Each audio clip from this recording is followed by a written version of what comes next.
Antonin Artaud, en un texto Brujería y cine, dice: hay en el cine toda una parte de imprevisto y de misterioso que no se encuentra en las otras artes. Es cierto que toda imagen, la más seca, la más banal, llega transpuesta a la pantalla. El detalle más pequeño, el objeto más insignificante, toman un sentido y una vida que les pertenecen absolutamente. Más adelante dice: el cine es esencialmente revelador de toda una vida oculta con la que nos pone directamente en relación. Pero esta vida oculta es preciso saberla adivinar. Hay maneras mucho mejores que un juego de sobreimpresiones para adivinar los secretos que se agitan en el fondo de una conciencia. El cine simple, tomado tal cual es en lo abstracto, desvela un poco de esa atmósfera de trance, eminentemente favorable a ciertas revelaciones. Utilizar el cine para contar historias, una acción exterior, es privarse del mejor de los recursos, ir en contra de su fin más profundo. He aquí por qué me parece que el cine está hecho sobre todo para expresar las cosas del pensamiento, el interior de la conciencia, y ciertamente no por el juego de las imágenes, sino por algo más imponderable que nos restituye con su materia directa, sin interposiciones, sin representaciones, dice Antonin Artaud. Y esa reflexión de Antonin Artaud sobre el cine, de alguna manera la relaciono con la manera que ha tenido Raúl Ruiz de abordar el cine, de pensar el cine y de hacer un cine que piensa sobre el cine. Y estamos otra vez con Raúl Ruiz en esta conversación. La última vez que conversé contigo, Raúl, fue en París, cuando recién se estrenaba El tiempo recobrado. Gracias por estar aquí de nuevo y acceder a esta conversación. ¿Conocías este texto de Artaud? No lo conocía y me sorprende mucho. Me sorprende por un aspecto, porque ese texto un poco presupone una cosa que es casi un tabú para un intelectual francés, para la mayor parte de los franceses incluso, que presupone que el pensamiento verbal y que el pensamiento no está siempre ligado al lenguaje, que hay un pensamiento que no corresponde al lenguaje, que es un pensamiento visual. Y mientras leía me estaba acordando de Stanislav Ulam, este matemático, que en Aventuras de un matemático cuenta, dice en un momento dado, cito de memoria, dice: estoy convencido que el pensamiento actúa con un sistema de algoritmos visuales, es decir, muy parecidos a los dice, hay que imaginárselo como los signos, los ideogramas chinos, y que ataca octogonalmente el lenguaje que usamos para comunicarnos con los otros, es decir, el lenguaje de todos los días, el lenguaje verbal. Ataca y se va ligando por asociaciones de tipo visual. Bueno, eso, él dice, esta es la manera de pensar. La mayoría de la gente cree que piensa verbalmente. No es cierto, el pensamiento, lo que confunden con pensamiento verbal es otra cosa, y esto es otro psicólogo que a mí me interesa mucho, que lo encuentro simplemente genial, que es Lev Vygotsky, que dice a ese pensamiento que se confunde con el pensamiento visual, él lo llama el discurso egocéntrico. Es decir, nosotros hablamos con nosotros mismos, y para eso usamos el mismo lenguaje, formulamos a veces con mucha precisión, y constantemente reformulamos lo que estamos pensando, pero en realidad estamos hablando con un interlocutor imaginario que es uno mismo. Ahora significa que Saussure estaba completamente equivocado, entonces, cuando en su curso de lingüística general dice que no existe pensamiento sin lenguaje, es lo que le trato de explicar cada domingo a mi vecino Waldo Roja. Digo, tu amigo Saussure habla pura lecera. Él dice: no, hombre, si Saussure es el hombre. Y todos los franceses creen eso. Pero yo, personalmente, yo sé que mis relaciones con el lenguaje no son las que dice Saussure. Y mucho más todavía estoy seguro de que los saussurianos que interpretan el cine están más que equivocados. ¿Y por qué crees tú que esto sea tan fuerte? Tú dijiste en Francia, esta relación o esta ligación con el lenguaje verbal y el no, o esta ceguera ante este otro tipo de lenguaje. ¿Por qué se ha dado en Francia? ¿De dónde viene eso? Tal vez porque, y ahí te tengo que citar a otro caballero, quien sería este Poincaré, él mismo en una conferencia que dio en Estados Unidos el año 27 por ahí, no sé, 30, comparaba lenguajes, ¿no? Y decía, el lenguaje francés tiene esta particularidad, es un lenguaje que es especialmente apto para generalizaciones. lo que permite a la gente a hacer coincidir el pensamiento visual con el pensamiento lingüístico. No pasa lo mismo con otros lenguajes. Y agregaba después este mismo Ulam, decía el lenguaje, dice, cada vez que desarrollo ideas en inglés, dice, usa la palabra pre-statement, es decir, preafirmaciones. El lenguaje inglés sería preafirmativo, es decir, se cierra antes que la idea se complete. Y el alemán es sobreafirmativo, overstate. Y dice, lo digo en inglés porque está escrito en inglés, es que la palabra la traduzco aproximadamente. Y sobreafirmativo dice, tiene la particularidad que cuando uno piensa usando palabras en alemán, las palabras lo van llevando uno a otras palabras y a otras palabras y empieza a profundizar ahí donde no hay profundidad, que es como agarrarle la oreja a Heidegger, digamos, ¿cierto? Y por eso dice, dice en cambio el ruso, los lenguajes eslavos operan de la misma manera que de alguien que prepara una taza de té y cree que agregarle más té digamos, es hacerlo mejor. Entonces le agregan té a las tazas de té hasta que el té se vuelve una especie de barro y ahí dejan de reflexionar. ¿Y cómo operaría el español, nuestro idioma? Yo no sé, el español yo creo que tiene todos esos efectos, ¿eh? El latín, dice, pues, tal vez estaría cerca del español. No, el latín tiene la particularidad, como separa sujeto y predicado, es de una sintaxis límpida, dice, es comparable a un arroz bien cocido, en oposición a un arroz apelmazado. Uso directamente la... Ahora, también es interesante en esta reflexión de todo lo que dice... Hay otro aspecto ahí, que es ¿sí? el aspecto chamánico, es decir, lo que se puede llamar el inconsciente cinematográfico. Es decir, eso...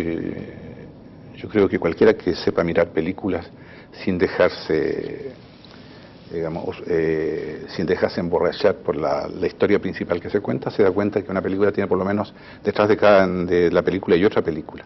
¿Qué significa que Que no puede decir lo contrario de lo que está diciendo esa película. Si es que el cine no puede afirmar ni negar, ¿no? El cine dice, pero lo contrario en el sentido que se sitúa más bien en las antípodas. ¿Qué significa que un director sea chamánico o que un cine sea chamánico? Yo creo que es una cosa muy simple, no es tan... La palabra un poco hace esperar más, sí. Yo tuve una experiencia, la siguiente, una película que se llama 3 vidas y una muerte. Y me la mostré, que si yo estaba convencido de haber hecho una cierta cosa, yo quería hacer justamente trabajando el pensamiento visual, quería construir una historia, por así decirlo, cubista, en que muchas historias se transformaran en una sola, etcétera. Y de repente un técnico me dijo, fui y asistí a unos cursos de la universidad donde hay un profesor que, analizando tu película, dice que es una película sobre el Frente Popular y sobre la izquierda mundial y la izquierda francesa. ¿Qué cosa? Eso sí que no, puede ser cualquier cosa menos eso. Y después me quedé pensando, 2 días, 3 días después, a todo esto al profesor lo desautorizaron, por supuesto, le dijeron que yo había dicho que se equivocaba. Y de repente dije, pero yo una vez le dije a Mastroianni y me dijo, ¿cómo entro? ¿Cómo camino? Y yo le dije, como Mitterrand. Me vino así. Y después, en otra parte, me dicen, ¿cómo tienen que vestirse las hadas? Porque hay unas hadas ahí. Le dije, ¿cómo en el Frente Popular? Y así, el profesor sostenía que el personaje de Mastroianni era Mitterrand. Y que esto era sobre la historia del Frente Popular. Y bueno, hice esta película sin saberlo. Y ahí yo creo que estaba operando un efecto que se puede llamar chamánico. Es decir, yo mismo estaba siendo utilizado por otras fuerzas que no estaban en mi cabeza, que no estaban en una intencionalidad que no era mía. Fuerzas del inconsciente. Llamémosla así para simplificar. Yo diría de los numerosos inconscientes, es decir, de todos mis muertos, como diría un chamán. Ahora, hay un poema de Omar Cáceres que dice, rodeado de muertos para poder pensar, algo así. Dice un verso del poeta chileno Omar Cáceres. ¿Cuáles son tus muertos? Los muertos que te rodean. O los muertos que tú has descubierto que de alguna manera participan en tu creación chamánica, entre comillas. No, eso es una pregunta para la neurología de Mercurio. No, es que hay, digamos, bueno, los muertos en el sentido que lo usa Quevedo, que lo usan los clásicos españoles, ¿no? Y los clásicos. Es decir, los muertos son los libros. Cuando Quevedo dice, oigo con mis ojos a los muertos, está diciendo, leo. Cuando Gracián dice el hombre cuando es joven habla con los muertos, en la edad madura habla con los vivos y en la edad provecta habla consigo mismo, ¿cierto? Está hablando de esos muertos. Esos son muertos, llamémoslo, arquetípicos. No es que el libro sea un muerto, sino que un cierto saber ligado a varios libros está ahí siempre presente. Pero hay también los muertos de verdad, con los del realismo mágico. Los de Rulfo. Los de Rulfo. Los de Rulfo. Y leí hace poco, ¿tú has leído a Ramus? No. Hay que leerlo. Preséntamelo, a ver. El de Historia de un soldado, ¿no? El que escribió Historia de un soldado de Stravinsky. Sí. Yo lo leí así por encima, ya que estaba en Suiza, preparando una película suiza, y leí un libro que se llama Le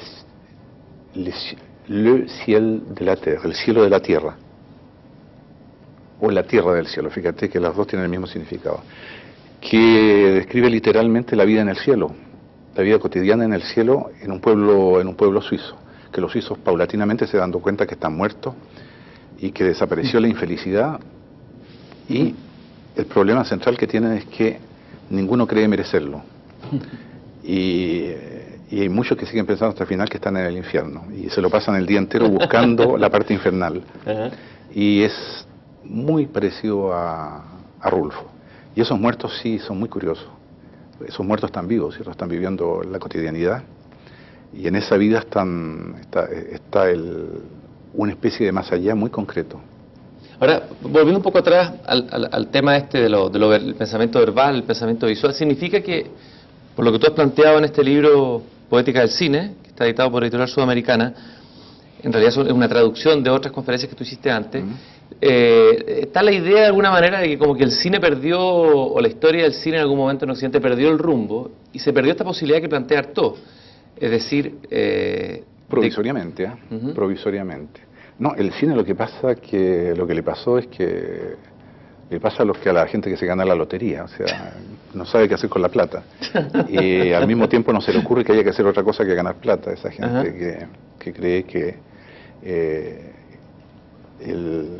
no saben que esa afirmación de que dice salud y dinero y tiempo para gastarlo, ¿no? Excluyen el tiempo.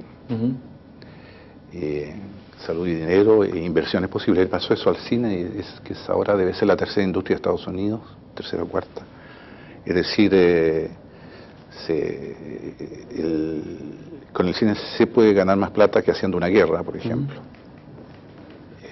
Se mata a mucha más gente, por lo menos mentalmente, pero se puede hacer eso a condición de cumplir ciertas normas, ciertas reglas. Ahora, esas reglas, ¿cierto?, es lo que se llama lo que ha llamado alguien el modelo narrativo industrial.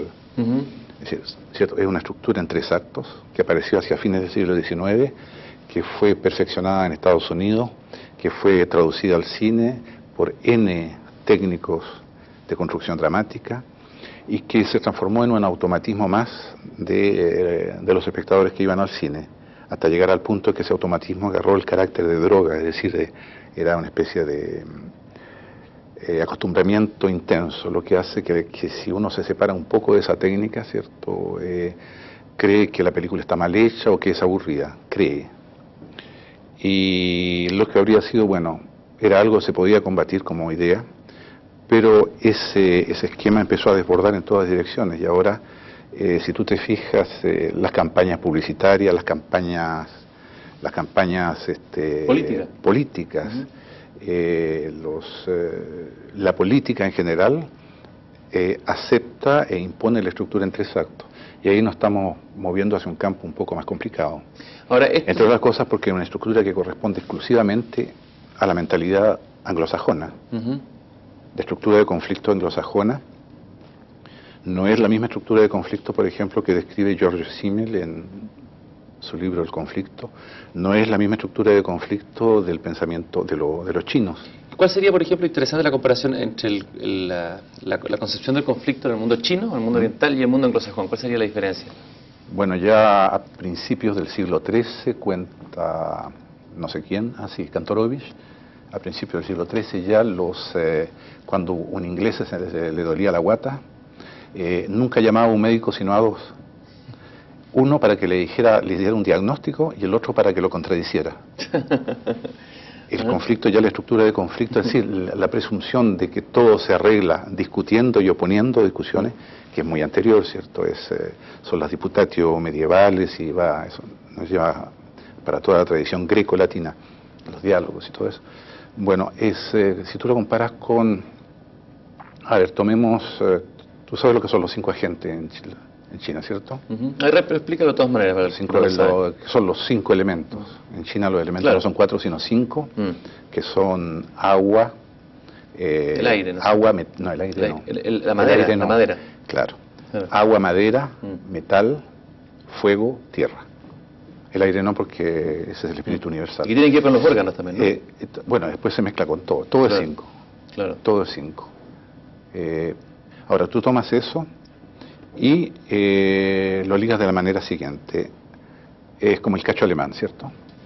Tú ves el cacho alemán, eso es, hay 3 posiciones: papel, tijera, piedra.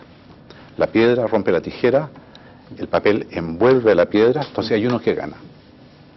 El cachipún, el clásico cachipún. Exacto. Ese, claro. Que es un juego chino también, que se llama el juego de la tortuguita.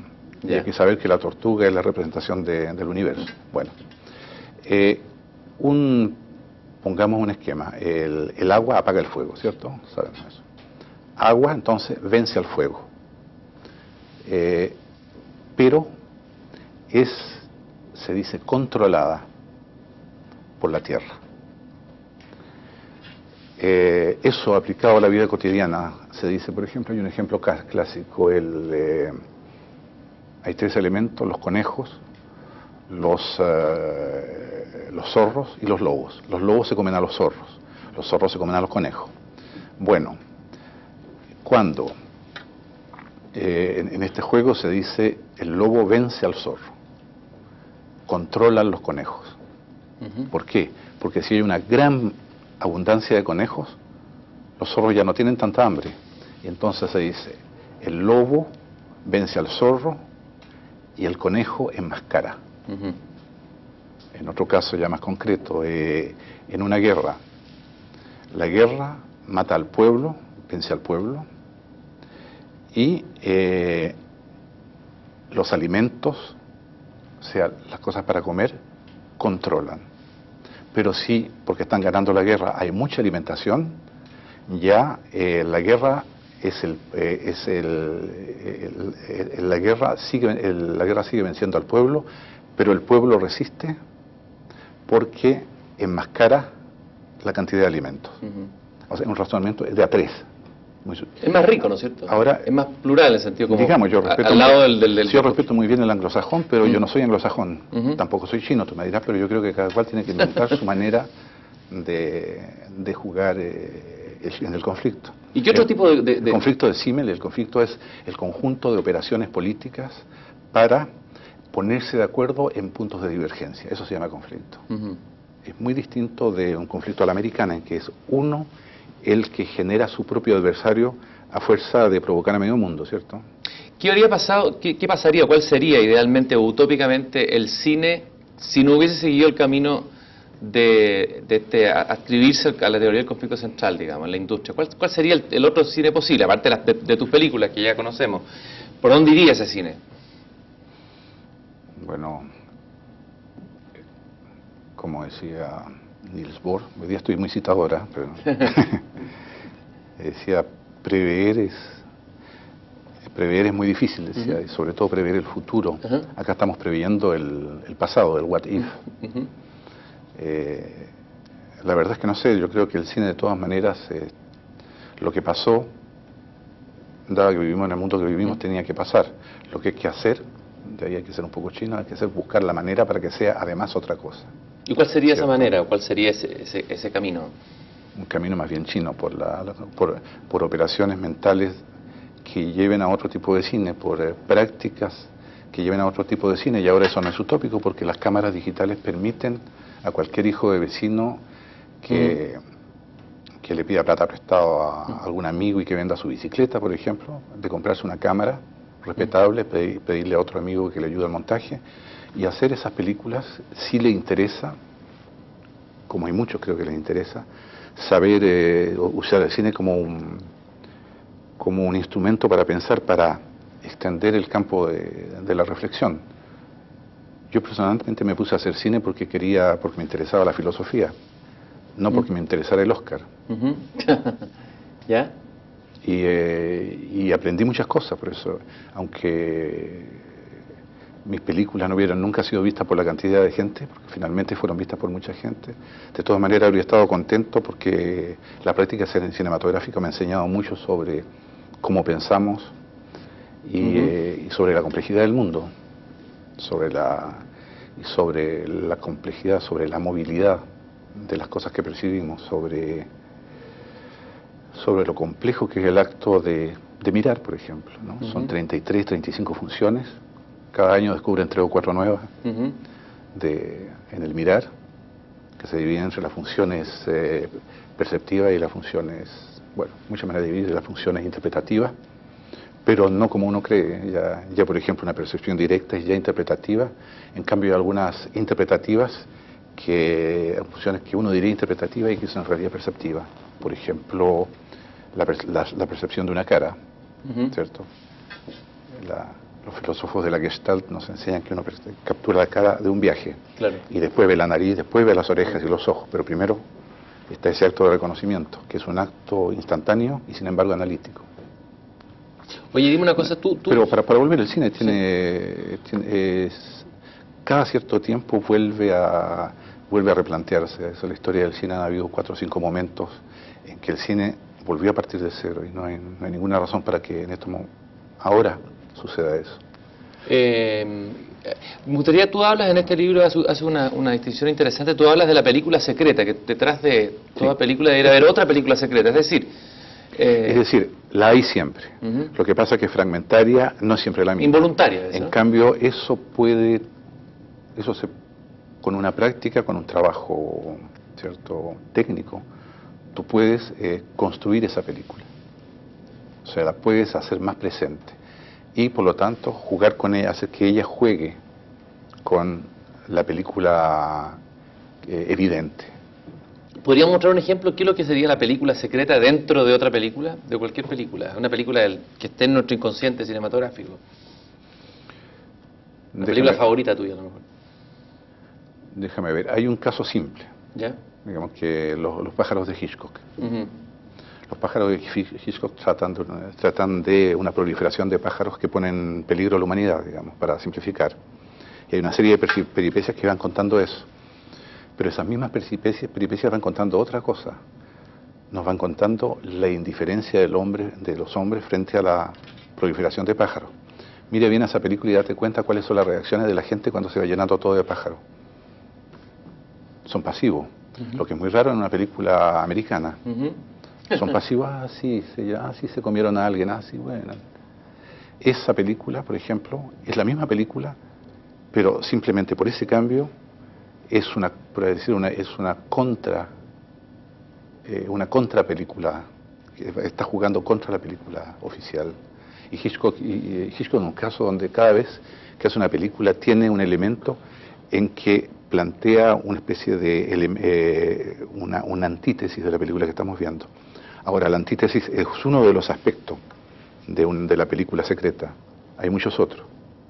Por lo demás hay Scorsese, si le da otro nombre, llámalo, dice, es el contrabando, dice. Presuponiendo que esa película vale más que la otra, pero no tiene por qué valer más. Basta con que sea distinta y basta con que tenga una relación para que se estimule mutuamente. ¿Y en tus películas, por ejemplo, algún ejemplo de algún secreto, digamos? ¿O de alguna película secreta dentro de otra película? Hay una cosa que yo practiqué mucho, no en todas las películas, pero mucho, que es hacer trampa. Es decir, establecer reglas narrativas y después romperlas, no completamente, pero en parte. Por ejemplo, en La vocación suspendida, es una película que se presenta como 2 películas.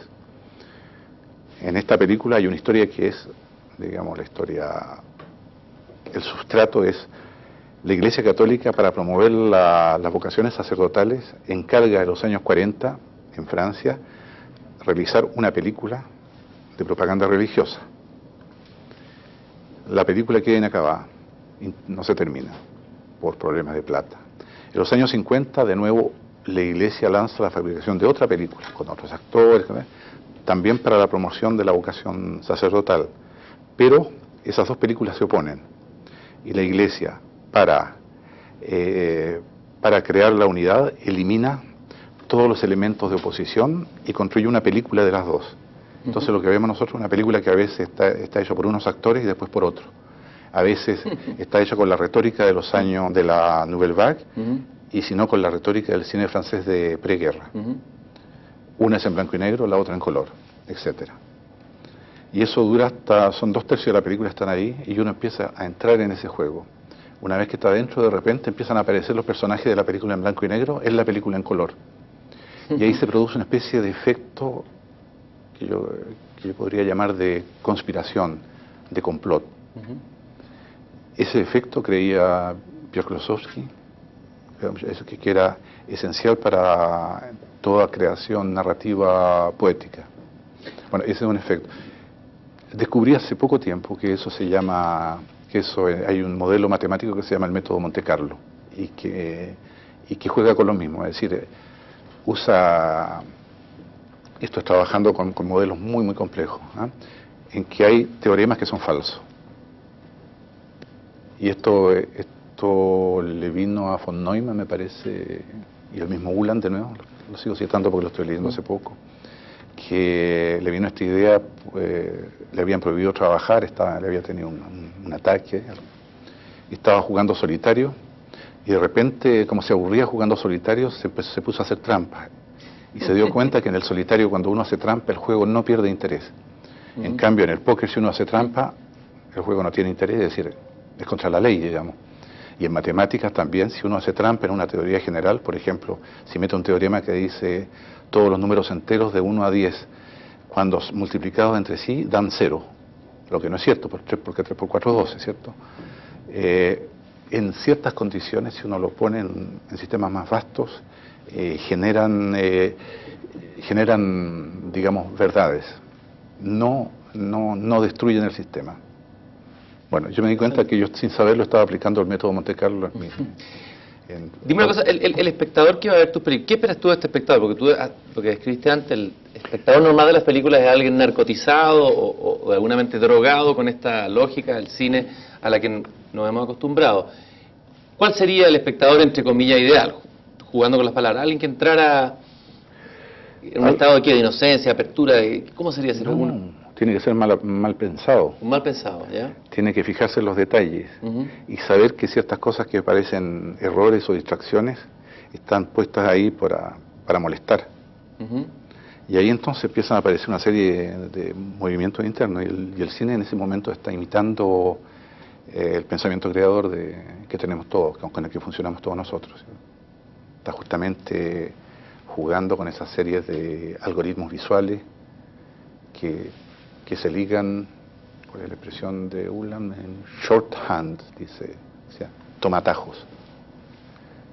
Entonces, y eso se puede producir de muchas maneras. En mi caso, yo trato de jugar introduciendo distintas funciones en el plano, para lo cual hay que filmar más lento, curiosamente. Los planos tienen que durar más para que las funciones tengan el tiempo de desarrollarse dentro del plano.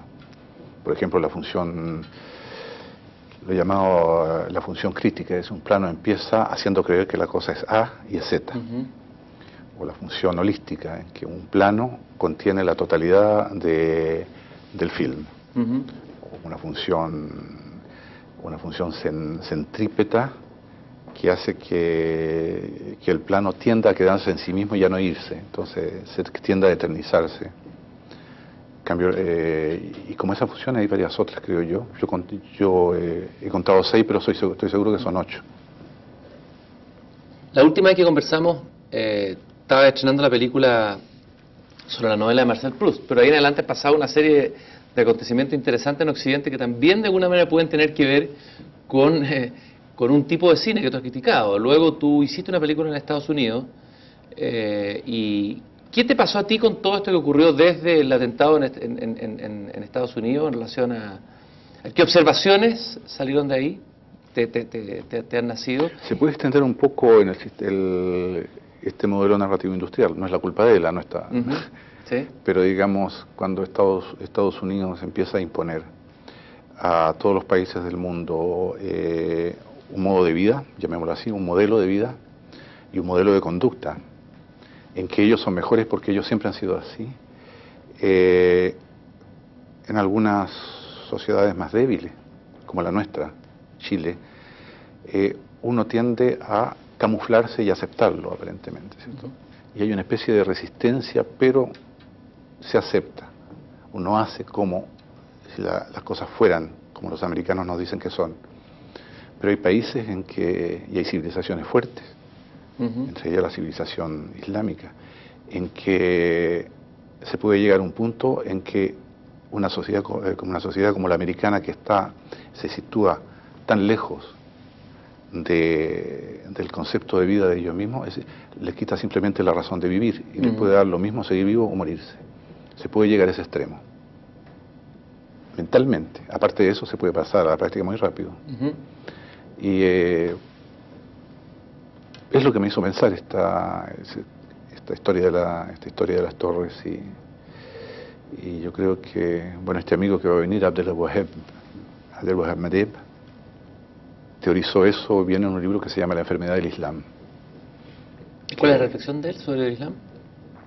Bueno, ya son 400 páginas, así que no. Pero ¿por dónde va más o menos? ¿Sí?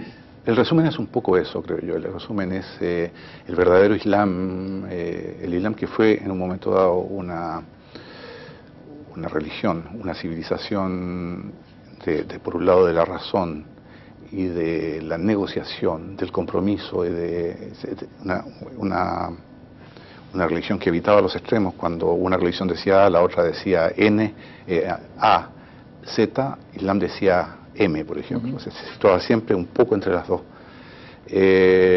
Lo que no quiere decir que haya sido una sociedad perfecta, que jugando con una serie de operaciones intelectuales y políticas consiguió un modo de vida. No nos olvidemos que el Islam durante algún tiempo, muchos siglos, entre el siglo, me parece, 10 y el 16, esto está en Gramática de las Religiones de Gödel, garantizó a la totalidad de los habitantes del Islam. Gödel habla, no sé dónde saca el dato, pero cita algo así de 3.000, 4.000 calorías, es decir, suficiente para sobrevivir. No, sin que por eso existen los mendigos, pero por ejemplo, no dar limosnas es un gesto, es un delito civil. Uno puede ir preso por no dar limosna. Delito, es un caso de delito penal, por lo tanto, penal. Con operaciones de ese tipo consigue. Después viene la colonización y se enreda, después viene, digamos, el Islam cae presa de mucha de su guerra civil y todo. En fin, yo no estoy aquí para hablar del Islam porque lo conozco poco. ¿Qué te interesa a ti no sé, la literatura, del pensamiento islámico en relación a tu creación como cineasta? O al cine, Bueno, primero a mí me interesa el Islam, después las películas como la consecuencia natural. Lo que me impresionó a mí son ciertas cosas que son como detalles. A mí me interesó un pintor marroquí, Belkaya, Farid Belkaya, que pintaba, hacía obras que eran todos con cuero de cordero. Ya sabemos lo que es el cordero, ¿cierto?, para el mundo islámico. Lo pelaba, lo trataba y hacía lo que podrían llamarse cuadros, salvo que ninguno era cuadrado. Entonces, a mí lo que me atrajo ahí, me interesó, es qué es la relación. La cámara no puede no ser rectangular, ¿cierto? Es lo propio de la cámara captar de manera rectangular. Uno puede fingir hacerlo redondo, pero uno no puede, el encuadre no puede cambiar no hay muchas formas de encuadre. En cambio, él trabajaba con figuras que eran, y me di cuenta que mientras filmaba, eran encuadrable. De alguna manera hacía obras, hacía pinturas que estaban hechas, además no eran figurativas, eran con signos, una mano que tenía una serie de signos. En realidad son figuras que venían del tatuaje. Por lo tanto, figuras abstractas y por lo mismo que estaban inscritas en el cordero, muy concretas. Eso, si tú te fijas, en la relación con el cine, si te pone en crisis uno de los aspectos que es sacrosanto en el cine, que es la captación, la composición por encuadre.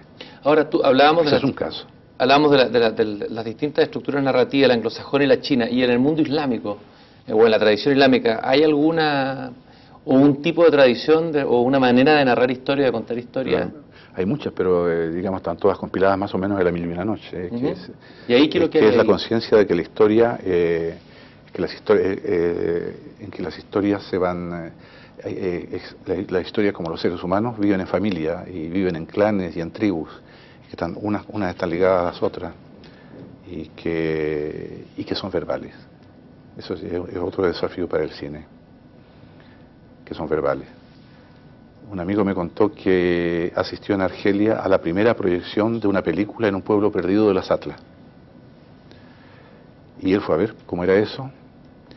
Y pasaron la película y dice, la gente resistió máximo 10 minutos viendo la película y después poco a poco se fueron acercando a los altoparlantes y rodearon los parlantes y se pusieron a escuchar la banda de sonido, sin prestar ninguna atención a la imagen.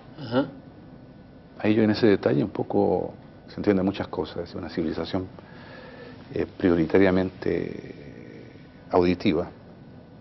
Y por otro lado el hecho también, leyendo una traducción de primera mano del Emir Abdelkader, jefe espiritual del Islam y soldado, que Occidente es una combinación que Occidente conoce poco. La única que yo conozco es Bernardo Higgins, que era al mismo tiempo esotérico y patriota, ¿no?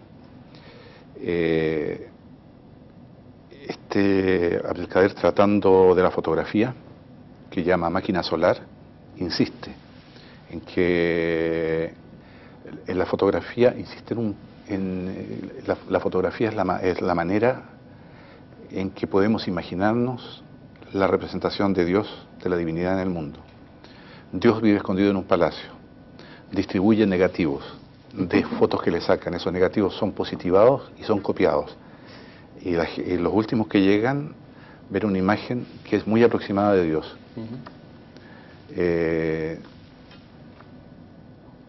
Eso extendido hasta un cierto punto, a ver cómo decirlo para no perderme, da casi una visión invertida del mito de la caverna, si tú te fijas, de Platón. Porque nos dice, el lugar de claridad es la caverna y el mundo, y el mundo real. Inteligible. Sí. Es la búsqueda del mundo inteligible, ahí está, claro, ya la verdad. Hay que entrar a la caverna. Eso es otro aspecto que no sabría reproducirlo bien porque va por etapas que son muy orientales, o sea, no son evidentes. Bueno, el mundo oriental es más quizás laberíntico que el nuestro también, ¿no? No sé si sea tanto más laberíntico. Un amigo, Yusef Ishakpur, judío persa, me contaba que, y no es el único, también Medeb dice lo mismo, y muchos otros, la percepción de Occidente, la fuerza de Occidente y el terror que inspira Occidente viene de que de repente se descubre uno individuo. Y el individualismo es una cosa muy poco compartida en el mundo, ¿no? Hay muy pocas. Una vez más los países anglosajones conocen el individualismo en su doble aspecto, que decía Marcel Schwab, tú leíste Doble Corazón, Double Cœur. Dice, el hombre por un lado entra en sí mismo y descubre el terror, y por otro lado va hacia afuera y descubre la piedad. Y en realidad nuestras vidas se mueven entre el terror y la piedad. Y yo creo que esa percepción, decía Ishakpur, que la tuvo viendo una película, El Ciudadano Kane. ¿De Wells? Sí. Después de lo cual tuvo una actitud muy oriental, que fue dedicarse a escribir un libro sobre Wells durante 40 años. Que lo terminó recién y que es una de las mejores novelas que he leído. Porque el libro es juega con su idea de la individualidad, habla de Wells, pero habla de él, y de repente tú estás leyendo una novela me parece que tiene 6.000 páginas. Wow. Es casi tan larga como Juan Emar. Como Juan Emar. Sí. Hablamos del oído, de la música o de la importancia del oír. Bueno, el Corán decían que Mahoma cuando cantaba el Corán hipnotizaba, digamos, a todos los pueblos, los El Corán convertía. se canta, claro. El Corán se canta. Es en verso, es decir, en prosa rimada. ¿Qué importancia tiene el sonido o el oír en tu cine?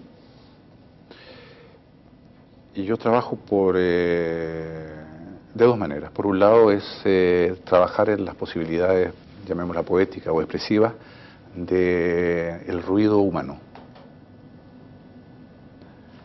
Nosotros, cuando alguien habla, la expresión es de Orson Welles. Cuando uno escucha hablar, está escuchando al mismo tiempo una especie de música que quiere decir otras cosas que las palabras que están siendo usadas. Si tú tomas Sed del Mal, por ejemplo, sí, la primera escena, una de las primeras escenas, no la primera, no es la famosa, pero cuando llega un momento en que aparece el actor Wells y otros personajes están hablando y están todos hablando al mismo tiempo. Sí, claro. Sí. Y la combinación de palabras va dando otro diálogo. Es como si el diálogo hubiera estado escrito en una especie de crucigrama. Bueno, ese es uno de los aspectos de aprovecharse, de servirse del ruido humano, pero hay muchos otros. Los chilenos hacemos mucho ruido, nuestro idioma tiene mucho ruido. Y que yo sepa, en cine se usan casi exclusivamente con el fin de hacer parecer las películas naturales o de hacer reír. Claro. Problema grave. Problema grave en cine.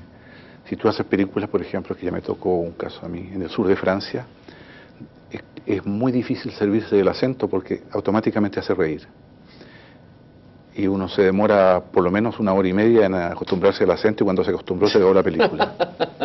Entonces es un verdadero problema. Así que no es una crítica que yo haga solamente a Chile. Sino ¿Y qué ruidos descubriste de Chile o ruidos que te hayan interesado? Tú estabas haciendo un trabajo, sí, ya no de usar la palabra proyecto porque sé que te carga, pero no es un proyecto. No, son 5 películas ya terminadas y van a ser 10. Cuéntame un poco esas 5 películas y hablemos un poco ahí de los ruidos que has descubierto de Chile, lo que has oído, lo que te ha dicho la paila, como se dice en Chile,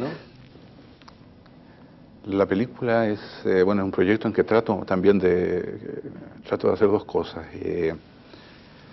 Trato de hacer ver y hacer interesarse a quien vea la película en lo extraordinariamente extraño que es Chile si uno mira más el país sin cualidades, en lugar de ver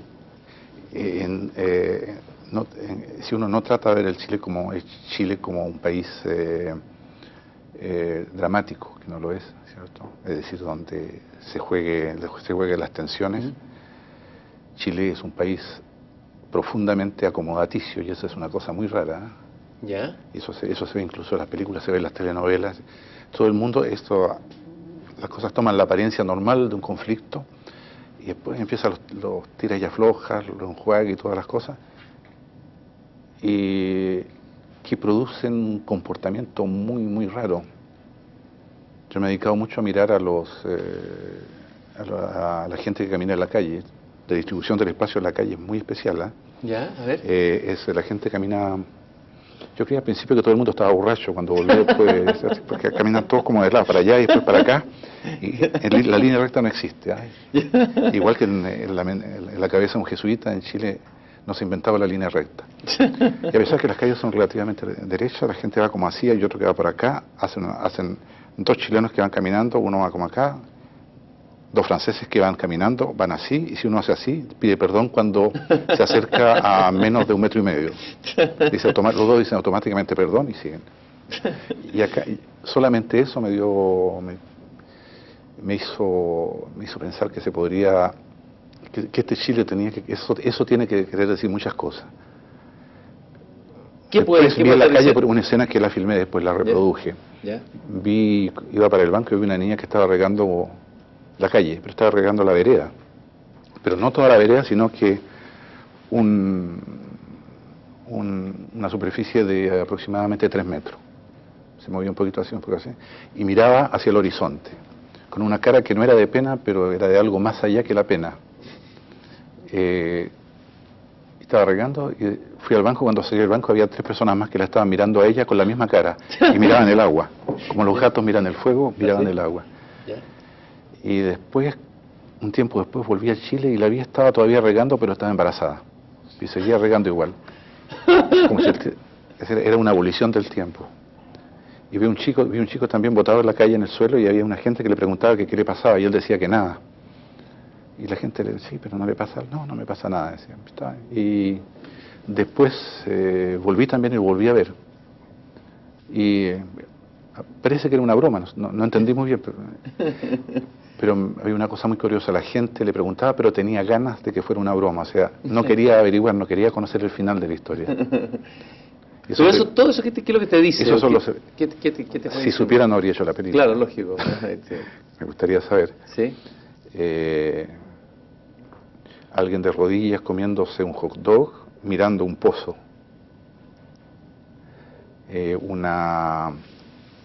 Había un tarro y arriba decía, deposite aquí su regalo. Y miré adentro y había una cáscara de plátano.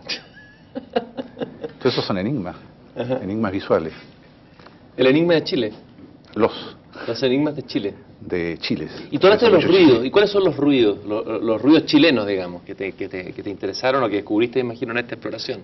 Bueno, lo de siempre, algunos de los cuales todavía que se quedan, como ese ch. ¿Qué quiere decir eso? Había uno que desapareció, que ese desapareció. ¿Y algún ruido nuevo ha aparecido en el horizonte? Sí, pero no los tengo muy calificados, no los tengo clasificados todavía. Lo que sí sé que en Chile más que el acento es la sintaxis la rara. Es decir, yo la puedo descifrar, pero cuando me pongo desde fuera y trato de escuchar como un extranjero, la gente dice cosas muy raras. ¿Por ejemplo? Estaba pensando, hay alguien que se me acerca y me dice, señor Ruiz, yo hace 10 años le prometí que iba a tener un bar. Y yo traduje porque soy chileno. Hace 10 años, conversando, le dije, voy a hacer tener un bar algún día. Bueno, algo normal. Y dijo, bueno, me dice, cumplí la promesa. Mañana se inaugura el bar. Pero ya lo tengo desde hace 3 años. Entonces tú piensas, claro, es raro eso. Entonces yo traduzco y digo, claro. Y él lo inauguró hace 3 años y mañana se cumplen 3 años del bar. Mañana es la inauguración, por decir se cumplen. Y después dice, el bar todavía no tiene nombre, dijo. Así que se llama Caníbal. Yo entendí, no hemos tenido tiempo de poner el letrero, ¿cierto? Eso es lo que debe haber dicho, supongo. Pero si uno escucha solamente, literalmente lo que dice la gente, tú puedes encontrarte en un país en que la gente dice varias cosas al mismo tiempo. Y eso es poético, ¿no? ¿No hay una cierta poesía involuntaria? Debe haber alguna razón para que el país que hable el peor castellano del mundo tenga tan buenos poetas. Yo estaba pensando, un país que balbucea y que sin embargo produce una poesía tan fluida y tan verbal como la de Neruda, con tanto... Sí, porque no son los antipoemas los que predominan, es más bien una poesía más bien justamente fluvial. ¿A ti te gusta la poesía? Bueno, tú eres un gran lector de poesía y también de poesía chilena. ¿Qué tipo de poesía te interesa a ti? ¿O te ha interesado en el último tiempo? Acá en Chile, decir tipo de poesía ya un poco difícil. Lo que me interesa justamente son las fracturas y cómo se traducen al mundo poético. Por lo tanto, es Parra, es Lin, pero la vertiente guidobriana es la que pongo yo a Jorge Tellier, que a él le habría dado mucha rabia. ¿Y por qué colocas a Tellier dentro de la corriente guidobriana? Porque es una poesía que trata de apartarse del lenguaje y que trata de transmitir más bien imágenes. Es una poesía creacionista e imaginista. A la poesía japonesa, quizás a Pound, a través de Pound. Bueno, él partió por Trakl, que es así, y es, sí, él hizo haiku, hacía haiku. que en el haiku hay un elemento arbitrario. ¿Ya? En los ejeles también, los ejeles árabes.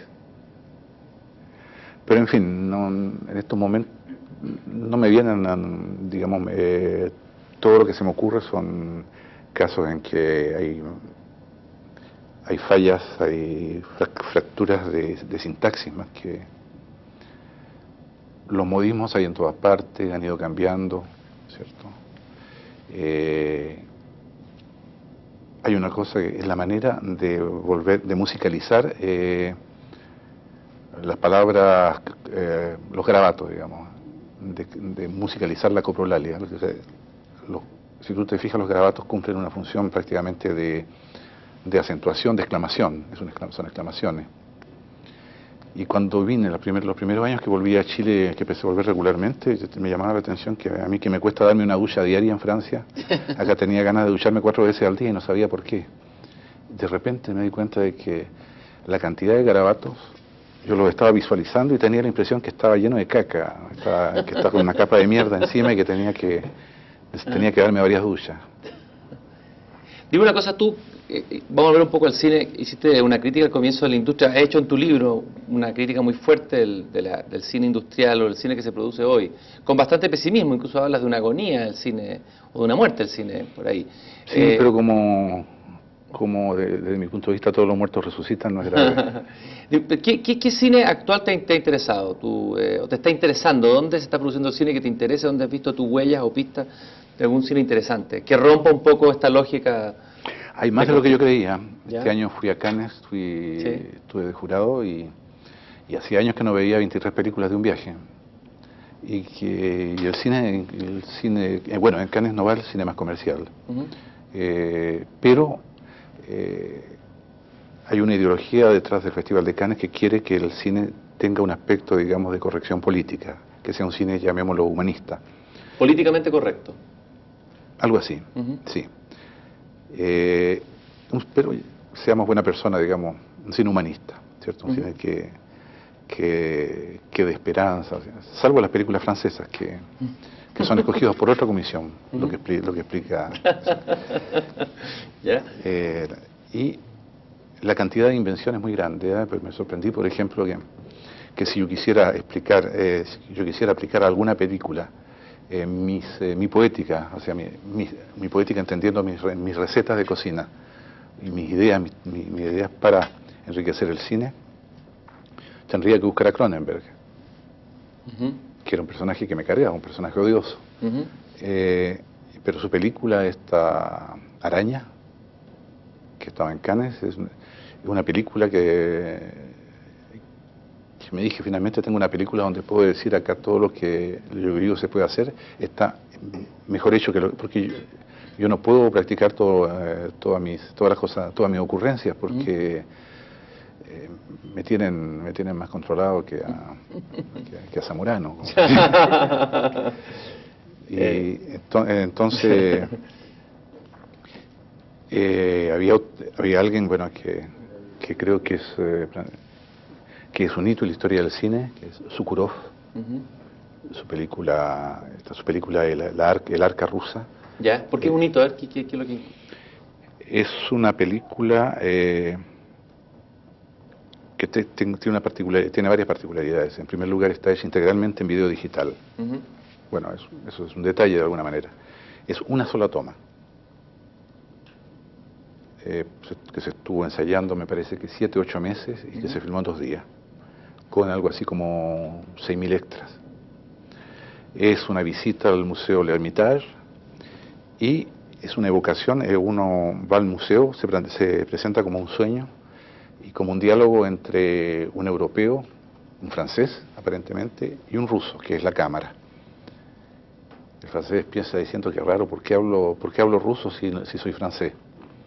Empieza el diálogo entre Europa y... Entonces, por un lado es una película política, pero al mismo tiempo es la visita concreta de un museo. Al mismo tiempo es la relación entre la imagen fija de los cuadros y el fluir de la cámara. Y al mismo tiempo es una película en que los personajes no están ligados por una historia, sino por la historia de esta arca rusa, la historia de Rusia. en que todos los tiempos se confunden, se va para atrás, para adelante, sin que la cámara corte. Lo que significa, lo que da con más intensidad que lo que yo quería dar en el tiempo recobrado, da la impresión del tiempo-dimensión.